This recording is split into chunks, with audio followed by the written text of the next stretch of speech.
Hello students, start करते हैं आज का चैप्टर अपना केमिकल बॉन्डिंग। 11th क्लास का सबसे ज्यादा इंपॉर्टेंट चैप्टर है केमिकल बॉन्डिंग। बहुत ही ध्यान से समझना, एग्जाम में 2 से 3 क्वेश्चन आने के चांसेस हमेशा बने रहते हैं और क्वेश्चन आते भी हैं। इससे अलग अलग टाइप की थ्योरीज भी होती हैं जिससे रिलेटेड क्वेश्चन होते हैं। तो सबसे पहले केमिकल बॉन्डिंग स्टार्ट करने से पहले हमें यह जानना होगा कि what is chemical bond. Chemical bond क्या होता है, ठीक है।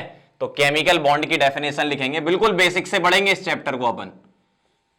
केमिकल बॉन्ड क्या होता है, तो सबसे पहली डेफिनेशन लिखो मेरे साथ, केमिकल बॉन्ड। केमिकल बॉन्ड क्या होता है? The attractive force, the attractive force which hold the atoms, ions etc of a chemical species, of a chemical species is called chemical bond। तो बहुत ही सिंपल सी डेफिनेशन है इसकी कि केमिकल बॉन्ड क्या होता है। किसी पर्टिकुलर केमिकल स्पीसी में एटम को या आयन को होल्ड करने में जो अट्रैक्शन फोर्स होता है उसको हम केमिकल बॉन्ड बोलते हैं। मतलब केमिकल बॉन्ड एक तरीके से फोर्स होता है, ठीक है। अब ऐसा क्यों होता है, मेन ये मुद्दा आता है कि ऐसा क्यों होता है, केमिकल बॉन्ड क्यों बनते हैं। देखो, एटम जो होते हैं उससे जब मॉलिक्यूल बनते हैं तो एटम कंबाइन होते हैं, क्या बनाते हैं? मॉलिक्यूल। एटम की एनर्जी होती है ज्यादा, मॉलिक्यूल की एनर्जी होती है कम, तो वो मॉलिक्यूल बनाकर एनर्जी रिलीज करके स्टेबिलिटी गेन कर लेते हैं। तो इसी के बारे में अपन लिखेंगे कि why chemical bonds are formed, why chemical bonds are formed, chemical bonds are formed. तो इस क्वेश्चन का आंसर आपको पता होना चाहिए क्या होता है, केमिकल बॉन्ड क्यों बनते हैं। अभी जो मैंने बोला वही लिख रहा हूं कि atoms have higher energy, atom की अपनी एनर्जी मतलब इनकी पोटेंशियल एनर्जी बोल सकते हैं ना। Atoms have higher energy than molecules, ठीक, पहला point. Second, to attain stability, to attain stability atoms are combined to form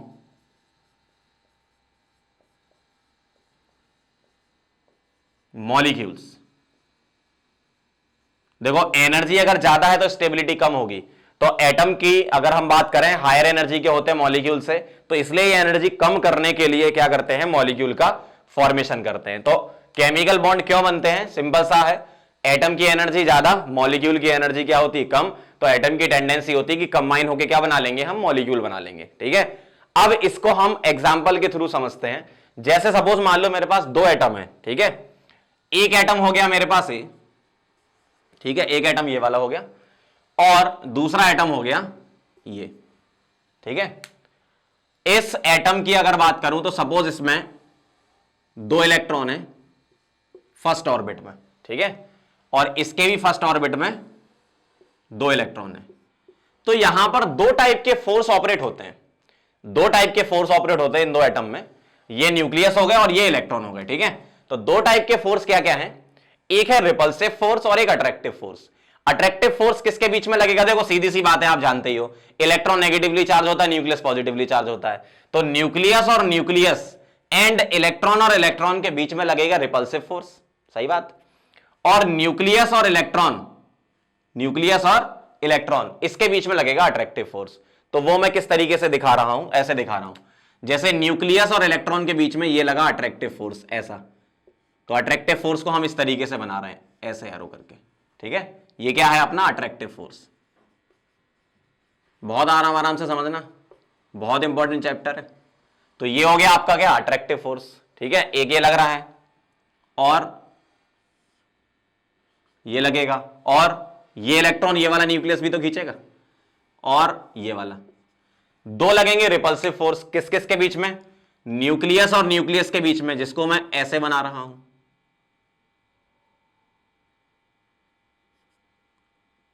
इस तरीके से, मतलब दूर जा रहे हैं, ठीक है। और इलेक्ट्रॉन और इलेक्ट्रॉन के बीच में भी लगेगा रिपल्सिव फोर्स। तो अल्टीमेटली क्या है, दो टाइप के फोर्स हैं, एक अट्रैक्टिव और एक रिपल्सिव। तो रिपल्सिव फोर्स कैसा बना रहा हूं मैं, इस तरीके से, यह है क्या आपका रिपल्सिव फोर्स।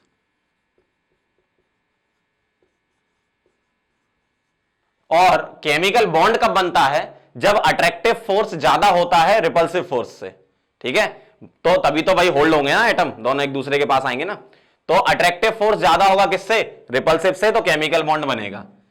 तो मैं लिख रहा हूं when chemical bond is formed between two atoms. तो वो कंडीशन क्या है कि जब केमिकल बॉन्ड दो एटम के बीच में बनता है, तो मैं ये लिख रहा हूं कि अट्रैक्टिव फोर्सेस जो हैं वो ज्यादा होने लगे किससे, रिपल्सिव फोर्सेस से, ठीक है। अट्रैक्टिव फोर्सेस को AF लिख रहा हूं, ये ज्यादा होना चाहिए किससे, RF, रिपल्सिव फोर्सेस से। तभी दो एटम होल्ड होकर क्या बनाएंगे, मॉलिक्यूल, तभी केमिकल बॉन्ड बनेगा। मैं आपको बॉलिस्टिक मॉडल से भी समझा देता हूं। देखो जैसे मान लो ये है, ध्यान से समझना जरा, थोड़ी अंडरस्टैंडिंग बनेगी इससे आपकी। एक एटम ये हो गया मेरा ये वाला, ठीक है, और दूसरा हो गया ये वाला, मैं आपके सामने निकाल के रख रहा हूं ये। तो हो क्या रहा है, इनके बीच में दो टाइप के फोर्स ऑपरेट हो रहे हैं, न्यूक्लियस न्यूक्लियस के बीच में, इन दोनों के बीच में है ना। ये कौन से फोर्स है, रिपल्सिव। इलेक्ट्रॉन इलेक्ट्रॉन के बीच में कौन सा है, रिपल्सिव। इधर भी इनके बीच में रिपल्सिव। अट्रैक्टिव फोर्स किस किस के बीच में, इसका न्यूक्लियस और इसके इलेक्ट्रॉन, ये अट्रैक्टिव फोर्स होगा। इसका न्यूक्लियस और इसके इलेक्ट्रॉन, ये अट्रैक्टिव फोर्स होगा, ठीक है, ये वाले। तो ये कौन से फोर्स हैं, अट्रैक्टिव फोर्स है। ये कौन से फोर्स हैं, रिपल्सिव फोर्स है, ठीक है। तो जब अट्रैक्टिव फोर्सेस ज्यादा हो जाते हैं रिपल्सिव से, तो भाई एटम क्या करेगा, मॉलिक्यूल बना लेगा ना। फोर्स ऑफ अट्रैक्शन जब ज्यादा होंगे फोर्स ऑफ रिपल्सन से, तो मॉलिक्यूल फॉर्मेशन हो चुका होगा, ठीक है। नोट कर लो इसको, फिर आगे बढ़ते हैं। तो अभी जो हमने समझा कि दो टाइप के फोर्स होते हैं, एक अट्रैक्टिव फोर्स और एक रिपल्सिव फोर्स। अट्रैक्टिव फोर्स जब ज्यादा हो जाते हैं रिपल्सिव से, तो बॉन्ड फॉर्मेशन हो जाता है, ठीक है। तो अब हम इसको जरा ग्राफ से भी एक बार समझ लेते हैं कि क्या होता है ऐसा। ग्राफ से थोड़ी और अच्छी अंडरस्टैंडिंग बनेगी, और क्लियर होगा कि एक्चुअल में बॉन्ड फॉर्मेशन में क्या होता है। तो पोटेंशियल एनर्जी वर्सेस डिस्टेंस का मैं ग्राफ बना रहा हूं। मेरे पास दो एटम थे, आप ऐसा मान के चलो कि मेरे पास क्या थे, दो एटम थे जो बहुत दूर दूर थे, ठीक। अब वो क्या कर रहे हैं, पास आ रहे हैं। जैसे दूर दूर थे तो कोई फोर्स नहीं है, पास आ रहे हैं तो एक प्रॉपर डिस्टेंस पे अट्रैक्शन रिपल्सन वगैरह होगा। तो वही सब हम स्टडी करने जा रहे हैं। तो मैं ग्राफ बना रहा हूं, फिर ये एटम वहां पे बना दूंगा ग्राफ में, किस कंडीशन पर कौन से एटम बनेंगे। देखो सबसे पहली बात कि जब डिस्टेंस बहुत ज्यादा होती है, ठीक है, जब डिस्टेंस क्या है, दोनों के बीच में बहुत ज्यादा है, तो कोई बॉन्ड फॉर्मेशन नहीं है, ठीक है। ये कंडीशन मैंने मान ली कि इधर डिस्टेंस ज्यादा है। अब क्या कर रहा हूं मैं, आर को कम करते जा रहा हूं, ठीक है। तो आर कम होते जा रहा है, होते जा रहा है, ये आर कम होते जा रहा है, ठीक है। और हो क्या रहा है, फिर एकदम से ग्राफ क्या आ रहा है, नीचे, और फिर कहां जा रहा है, ऊपर, ऐसा। अब ये समझने वाली बात है कि ग्राफ ऐसा ही क्यों आया, ठीक है। तो ध्यान से देखना जरा, यहां पर एटम बहुत दूर दूर थे, अब मैं दोनों के बीच की डिस्टेंस को कम कर रहा हूं। और डिस्टेंस कौन सी ले रहे हैं हम, इंटर न्यूक्लियर डिस्टेंस, यहां से लेकर यहां तक की डिस्टेंस, ठीक है। ये वाली डिस्टेंस की मैं बात कर रहा हूं, ठीक है, इंटर न्यूक्लियर डिस्टेंस। तो जब डिस्टेंस में कम करते जा रहा हूं, कम करते जा रहा हूं, कम करते जा रहा हूं, तो एक पॉइंट ऐसा आ रहा है कि एनर्जी मिनिमम हो जा रही है, ठीक। और वो पॉइंट जब एनर्जी सबसे मिनिमम होती है, इसका मतलब वहां पर बॉन्ड बन चुका है। एनर्जी यहां सबसे मिनिमम होती है, वहां पर बॉन्ड बन चुका है, और इसी एनर्जी को हम बोलते हैं बॉन्ड एनर्जी। और यहां से यहां तक की डिस्टेंस को बोलते हैं अपन बॉन्ड लेंथ। बी मतलब बॉन्ड एनर्जी, बीएल मतलब बॉन्ड लेंथ। अब यहां ऐसा हुआ क्या, अगर मैं इधर बात करूं, इस जगह बात करूं, तो अट्रैक्टिव फोर्सेस, जैसे आप मॉलिक्यूल एटम को पास ला रहे थे, ठीक है, आप एटम को पास लाते जा रहे थे, तो यहां लिख रहा हूं अट्रैक्टिव फोर्स बढ़ते जा रहे हैं, किससे, attractive force AF। Attractive force बढ़ते जा रहे हैं किससे, रिपल्सिव फोर्स से। यहां पर क्या हो गया, अट्रैक्टिव फोर्स ने रिपल्सिव फोर्स को क्या कर दिया, ओवरकम कर दिया, मतलब एक प्रॉपर बॉन्ड बन चुका है। और भी अगर आप डिस्टेंस कम करते जाओगे, तो अब तो भाई साहब और पास ला रहे हो आप एटम को, तो अब रिपल्सन बढ़ने लगेगा, न्यूक्लियस न्यूक्लियस और इलेक्ट्रॉन इलेक्ट्रॉन का, तो एनर्जी एकदम से फिर क्या होगी, बढ़ जाएगी। तो तीन जोन में मैं डिवाइड कर रहा हूं, ध्यान से देखना। इस पॉइंट पर attractive force is equal to repulsive force, overcome कर दिया। इसके इस तरफ अट्रैक्टिव फोर्स ज्यादा है रिपल्सिव से, इस पॉइंट के इस तरफ यहां पर रिपल्सिव फोर्स डोमिनेट करेंगे किस पर, अट्रैक्टिव फोर्स पे। तो ऐसा नहीं है कि दो एटम को एकदम चिपका दो तो बॉन्ड बन जाता है, दो एटम एक प्रॉपर डिस्टेंस पर रखे होंगे तभी हम उसको बॉन्ड बोलेंगे, और वो प्रॉपर डिस्टेंस को हम क्या बोलते हैं, बॉन्ड लेंथ। और उस पर्टिकुलर बॉन्ड लेंथ के लिए जो एनर्जी रिलीज होती है, भाई एटम पास आ रहा है मॉलिक्यूल बनाने तो एनर्जी निकलेगी ना, तो जो एनर्जी रिलीज हो रही है उसको हम क्या बोलते हैं, बॉन्ड एनर्जी। ये कहानी है, एक बार फिर से शुरुआत से एंड तक दोबारा से समझा रहा हूं, बहुत ध्यान से समझना। पोटेंशियल एनर्जी वर्सेस आर का ग्राफ बना रहे हैं। आर का मतलब डिस्टेंस, कौन सी डिस्टेंस, इंटरन्यूक्लियर डिस्टेंस, दो एटम के न्यूक्लियस के बीच की डिस्टेंस। जब एटम दूर दूर थे तो वहां से स्टार्ट कर रहे हैं हम, ठीक है, दूर दूर से वहां से स्टार्ट कर रहे हैं। अब एटम को भैया हम पास ला रहे हैं, एटम क्या हो रहा है, पास आते जा रहे हैं। तो एटम पास आते जा रहे हैं तो सीधी सी बात है अट्रैक्टिव फोर्स बढ़ रहे होंगे रिपल्सिव से, और जब अट्रैक्टिव फोर्स और रिपल्सिव फोर्स क्या होंगे, एक दूसरे को ओवरकम कर देंगे। तो यहां पे बॉन्ड बन चुका होगा, जिसको मैं ऐसे दिखा रहा हूं, देखो यहां पर दूर दूर थे, यहां बॉन्ड बन चुका है, ठीक है, ऐसे दिखाना मतलब बॉन्ड बन चुका है। और यहां तो क्या हुआ, आपने दोनों को बहुत ही पास ले आए। इस जोन में अगर मैं बात करूं तो आप क्या कर रहे हो, बहुत ही पास ला रहे हो इनको, ठीक है, बहुत ही पास ला रहे हो, मतलब न्यूक्लियस न्यूक्लियस रिपल्सन स्टार्ट हो जाएगा ना। तो तीन कंडीशन है। पहला case, attractive force repulsive force से डोमिनेट करते हैं, कब, जब इनफाइनाइट डिस्टेंस से आप एटम को पास लाते जाते हो, ठीक है। एक पर्टिकुलर पॉइंट आता है जब अट्रैक्टिव फोर्स रिपल्सिव फोर्स के बराबर या ओवरकम कर देते हैं तो बॉन्ड बन चुका होता है। उसके बाद भी आप डिस्टेंस अगर कम करोगे तो एनर्जी एकदम से बढ़ जाएगी, क्यों, रिपल्सन बहुत ज्यादा होगा। तो ये कहानी होती है इसकी। अब इससे रिलेटेड पॉइंट के बारे में बात कर लेते हैं कि बॉन्ड फॉर्मेशन की कंडीशन क्या होगी, ठीक है। तो हम यहां पर लिख रहे हैं condition for bond formation, condition for bond formation. Bond formation की क्या कंडीशन है, बॉन्ड फॉर्मेशन की कंडीशन यह है कि when attractive forces overcomes repulsive forces तो बॉन्ड फॉर्म हो जाएगा। जब अट्रैक्टिव फोर्स ओवरकम कर देंगे किसको, रिपल्सिव फोर्स को, तो बॉन्ड फॉर्म हो जाएगा, ठीक है। इक्वल टू का मतलब ओवरकम है, मैंने जो लिखा है, मतलब यहां बॉन्ड फॉर्म हो जाएगा। अब दो पैरामीटर की बात कर रहे थे हम, बॉन्ड एनर्जी और बॉन्ड लेंथ, ये क्या होते हैं, तो अपन अगली हेडिंग में लिखेंगे बॉन्ड लेंथ के बारे में। बॉन्ड लेंथ क्या होती है, द मिनिमम डिस्टेंस बिटवीन, या ऐसे लिखो the minimum internuclear distance, the minimum ज्यादा क्लियर रहेगा, inter nuclear, the minimum internuclear distance between two atoms in a molecule. जब मॉलिक्यूल बन जाता है तब हम बॉन्ड लेंथ लेते हैं ना, in a molecule is called bond length. और मिनिमम डिस्टेंस हम क्यों बोल रहे हैं, कम से कम एक प्रॉपर डिस्टेंस पे तो होना चाहिए ना, तभी तो अट्रैक्टिव और रिपल्सिव फोर्स एक दूसरे को ओवरकम करेंगे। अगर आप डिस्टेंस और कम कर दोगे तो रिपल्सिव फोर्स बढ़ने नहीं लगेंगे आपके, है ना। अगला है अपना पॉइंट बॉन्ड एनर्जी। अगर मैं बॉन्ड एनर्जी की बात करूं तो बॉन्ड एनर्जी की डेफिनेशन हम ऐसा लिखेंगे, द एनर्जी रिलीज्ड, क्योंकि मॉलिक्यूल बनते हैं तो एनर्जी कम होती है ना, एनर्जी रिलीज हो जाती है। The energy release during bond formation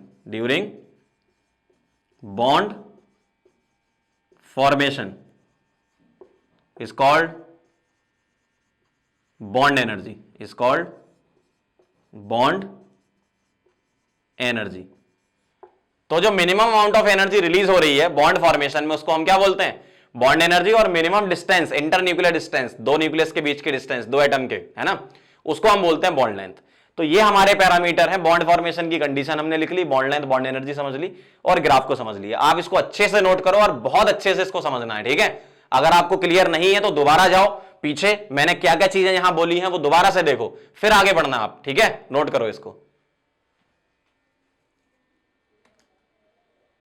अभी जो हमने बॉन्ड एनर्जी के बारे में समझा कि मिनिमम अमाउंट ऑफ एनर्जी होती है जब एटम कंबाइन होकर मॉलिक्यूल बनाते हैं, तो वो एनर्जी कितनी रिलीज हो, ज्यादा हो कम हो, तो उस एनर्जी के बेसिस पर डिसाइड किया गया केमिकल बॉन्ड का क्लासिफिकेशन। जैसे अगर आपकी एनर्जी 8 से कम है, 8 किलो जूल पर मोल से कम है, तो उनको बोला गया वीक फोर्सेस। जिनकी 8 से 42 है उनको भी वीक फोर्सेस, लेकिन 8 से कम वाले वांडरवाल फोर्सेस नाम रखा गया। 8 से 42 वाले हाइड्रोजन बॉन्डिंग नाम रखा गया, और 42 से ज्यादा को कैटेगराइज किया गया स्ट्रॉन्ग फोर्स में, जैसे ionic bond, covalent bond, coordinate bond, metallic bond, इस टाइप के। तो वही सब चीजें हम यहां पे लिखने जा रहे हैं, ठीक है, बहुत ध्यान से लिखना। एक्चुअल मेन चैप्टर जो है वो आपका यहां से स्टार्ट होता है, अभी तक तो सिर्फ बेसिक समझ रहे थे हम, है ना। केमिकल बॉन्डिंग को अगर क्लासीफाई करें तो दो टाइप से क्लासीफाई कर सकते हैं, स्ट्रॉन्ग बॉन्ड और वीक बॉन्ड। स्ट्रॉन्ग बॉन्ड की कैटेगरी में कौन कौन से रखे गए हैं? स्ट्रॉन्ग बॉन्ड में आयनिक बॉन्ड, जिसका एक और नाम है, इसको इलेक्ट्रोवैलेंट बॉन्ड भी बोलते हैं, इलेक्ट्रोवैलेंट बॉन्ड। दूसरा है कोवलेंट बॉन्ड, कोवलेंट बॉन्ड। तीसरा है कोऑर्डिनेट बॉन्ड, कोऑर्डिनेट बॉन्ड। और चौथा है, अच्छा कोऑर्डिनेट का एक और नाम है वो भी लिख लो, डेटिव बॉन्ड, ठीक है, डेटिव बॉन्ड। और चौथा है metallic bond, for this metallic bond. ये आ गए स्ट्रॉन्ग की कैटेगरी में। कैसे रखा गया? Bond energy greater than 42 kilojoule per mole, ठीक है। वीक में दो आते हैं, एक है हाइड्रोजन बॉन्ड, हाइड्रोजन बॉन्ड, ये 8 से जिनकी bond energy 42 kilojoule per मोल के अंदर होती है, वो किस में रखे गए? हाइड्रोजन बॉन्ड, ठीक है। ऐसे मैं यहां पर इक्वल कर देता हूं तो क्लियर रहेगा, लिमिट भी समझ में आ जाएगी। 42 ऐसी टच करेगा तो इनमें आ जाएगा, ठीक है, 8 वाला इंक्लूड है यहां पे। हाइड्रोजन बॉन्ड की दो कैटेगरी होती है, एक इंटरमॉलिक्यूलर, इंटरमॉलिक्यूलर, और दूसरी होती है इंट्रामॉलिक्यूलर। इंटर मतलब दो डिफरेंट मॉलिक्यूल के साथ बॉन्ड हो रहा होगा, और इंट्रा मतलब एक ही मॉलिक्यूल में बॉन्ड हो रहा होगा। डिटेल में हम आगे डिस्कस करेंगे इसको, अभी सिर्फ हम केमिकल बॉन्ड को क्लासिफाई कर रहे हैं।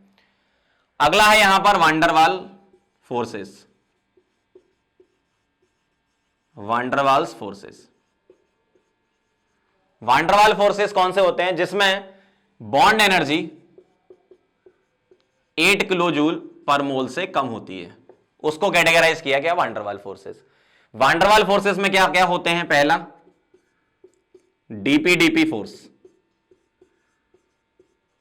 फुल फॉर्म लिख लो, डाइपोल डाइपोल, डीपीडीपी शॉर्ट लिख रहा हूं, डाइपोल डाइपोल फोर्स, या इसका एक और नाम है, इसको बोलते हैं कीसम फोर्स, ठीक है, साइंटिस्ट के नाम पे।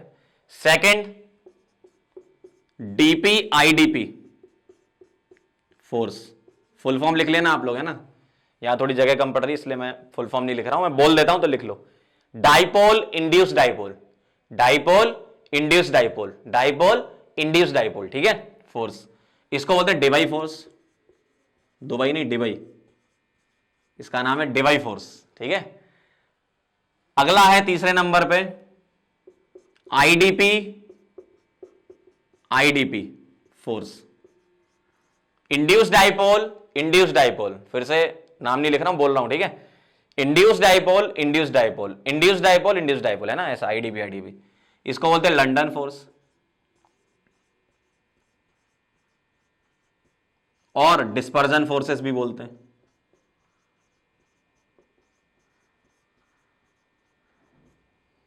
ठीक है। तो ये हो गए अपने कौन से? वांडरवाल। अब बहुत इंपॉर्टेंट पॉइंट लिख रहा हूं, ध्यान से इसको लिखना। Ion dipole and ion induced dipole, ion dipole and ion induced dipole are not consider as van der Waals force, क्योंकि आयन डाइपोल और आयन इंड्यूस्ड डाइपोल वीक भी हो सकते हैं, स्ट्रांग भी हो सकते हैं, इसलिए उसको अपन वांडरवाल फोर्स की कैटेगरी में नहीं रखते हैं। तो बहुत ध्यान से लिखना इसको, ठीक है। तो ये मैंने क्या किया? क्लासिफाई कर दिया अकॉर्डिंग टू बॉन्ड एनर्जी। फिर से एक बार पूरा डिटेल में समझा रहा हूं। Chemical bond according to bond energy हम क्लासीफाई कर रहे हैं। मेरे पास लिमिट क्या है, अगर मैं लिखना चाहूं तो ऐसे लिख सकता हूं, देखो जैसे 0 है, ठीक है, यहां से लेकर चले 8 से लेकर चले 42 और 42 से आगे, ठीक है। इस तरीके से आप क्लासीफाई करना चाहो तो कर लो।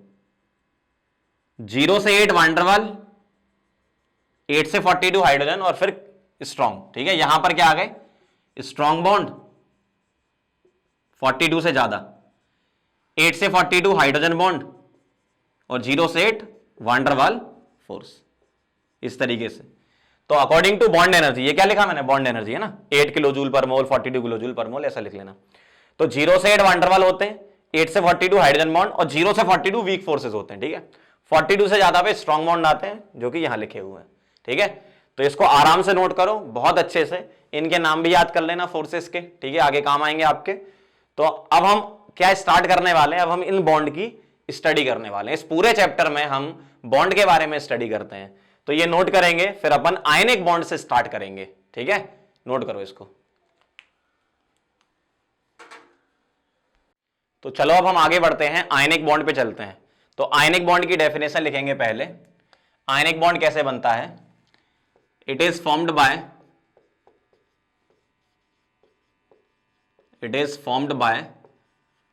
Complete transfer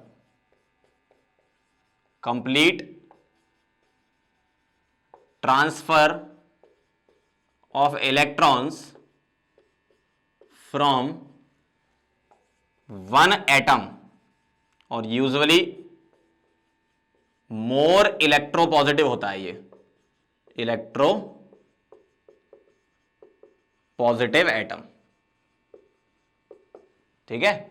it is formed by complete transfer of electron from one atom, जो कि मोर इलेक्ट्रोपॉजिटिव होता है, टू अदर एटम, ये होता है मोर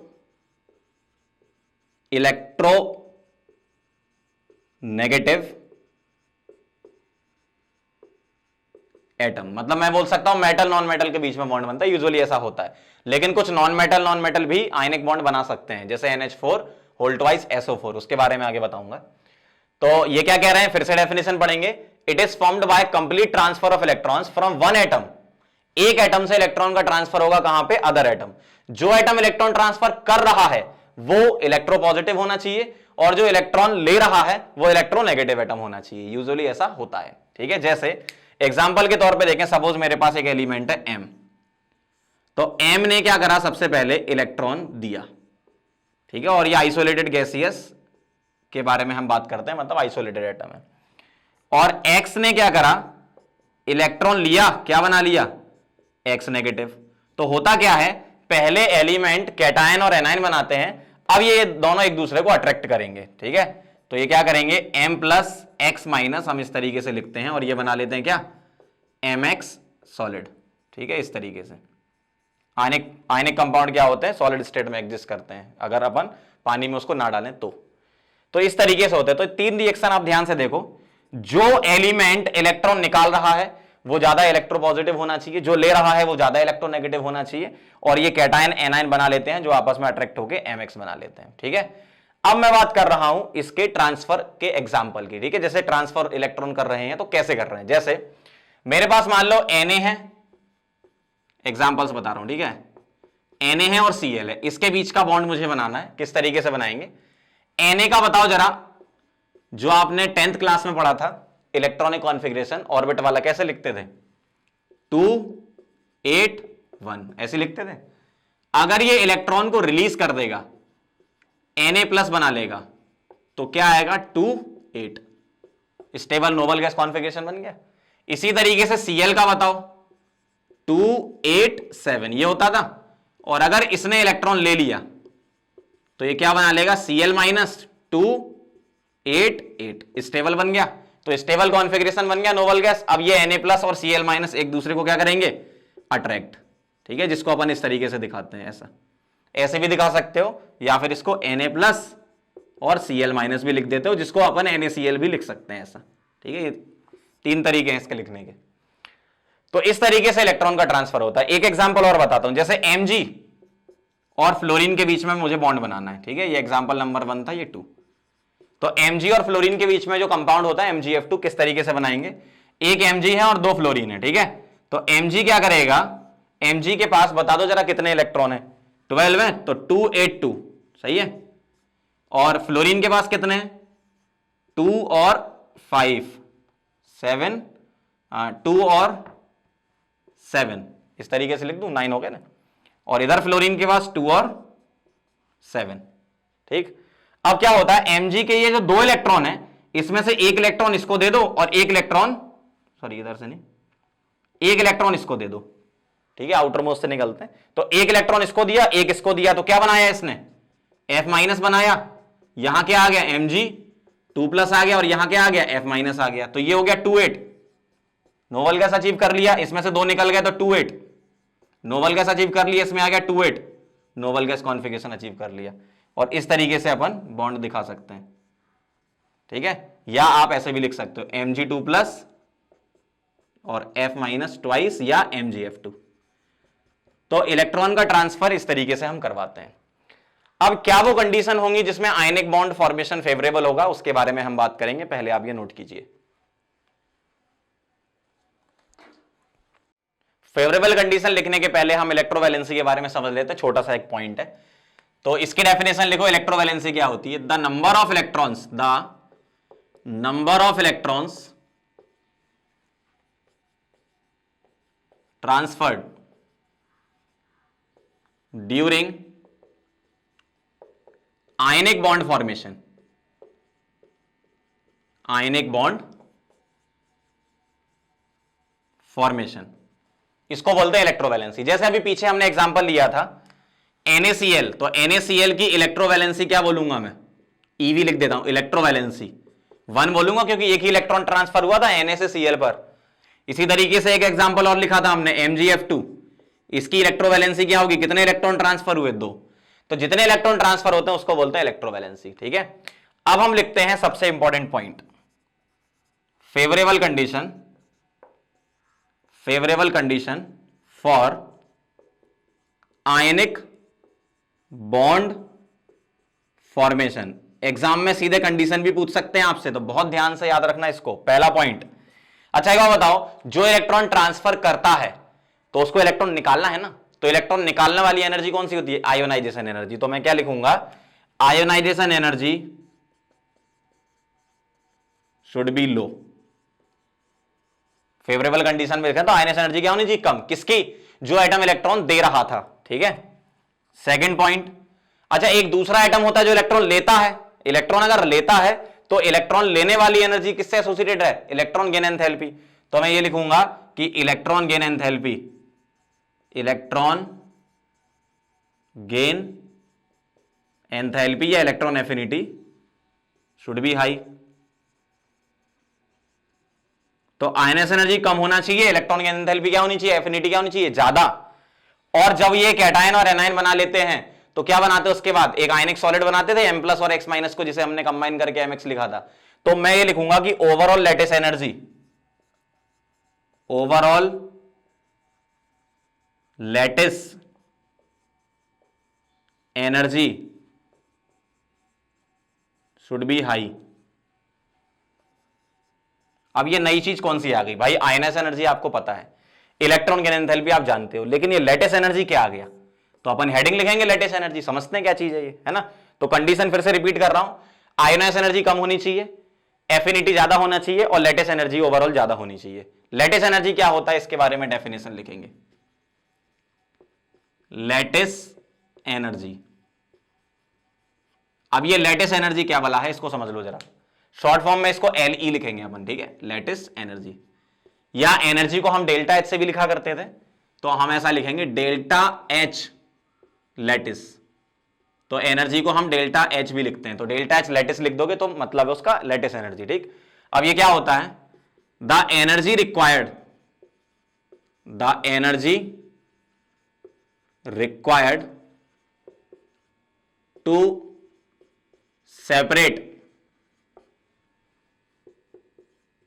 ions in isolated gaseous form of solid ionic compound, of solid ionic compound. बहुत ध्यान से पढ़ो क्या लिखा है, the energy required to separate ions in isolated gaseous form of solid ionic compound. मतलब जैसे मान लो मेरे पास लिखा है कोई compound, solid ionic compound MX, ठीक है, तो इसको मुझे क्या करना है, सेपरेट करना है, किसमें, M+ में और X- में। और किस फॉर्म में करना है, गैसियस। और इसका मतलब ये थोड़ी होता है कि गैस है, ध्यान रखना। आइसोलेटेड गैसियस आयन का मतलब ये हो गया कि ऐसे आयन जो एक दूसरे को इन्फ्लुएंस नहीं कर रहे हैं, तुम भाई साहब वहां खड़े हो और हम वहां खड़े हैं, बहुत दूर दूर खड़े हैं, ठीक है। तो अगर एक एटम कहीं दूर खड़ा है, दूसरा एटम दूर खड़ा है, तो वो एक दूसरे को इन्फ्लुएंस नहीं कर रहा, तो उसको हम बोलेंगे आइसोलेटेड गैसियस आयन या एटम, ठीक है, जो एक दूसरे को इन्फ्लुएंस ना करें। इसका ये नहीं होता कि गैस फॉर्म में है, ठीक है, ध्यान रखना ये। तो MX क्या दे रहा है, M+ और X-। तो इस रिएक्शन में जो डेल्टा H लैटिस है वो क्या होना चाहिए, हाई।